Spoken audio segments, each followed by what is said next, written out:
আল্লাহর কোরআনের সবচাইতে দামি আয়াত, the greatest verse in the Quran. Ubay ibn Kab রাদিয়াল্লাহু তাআলা আনহুকে বিষ্ণু সাল্লাল্লাহু আলাইহি ওয়াসাল্লাম জিজ্ঞেস করলেন, উবাই বলতো কোরআনের কোন আয়াতটা সবচেয়ে সেরা? উবাই জানেন, তারপরে বললেন আল্লাহু ওয়া রাসূলুহু আ'লাম, আল্লাহ আল্লাহ রাসূল ভালো জানেন। দেখেন কত বিনয়ী ছিলেন সাহাবারা, জেনেও উত্তর দিতে চাইতেন না, ভাবতেন না জানি বিষ্ণুনবী নতুন কিছু আমাদেরকে জানায়। বিষ্ণুনবী আবার বললেন, তুমি কি জানো কোরআনের সবচেয়ে শ্রেষ্ঠ আয়াত কোনটা?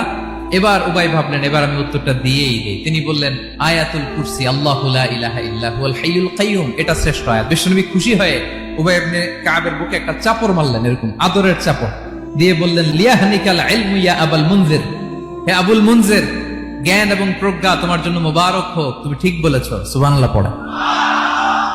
তাহলে এই প্রথম ইনফরমেশনটা আজকে জানলাম, কোরআনের সর্বশ্রেষ্ঠ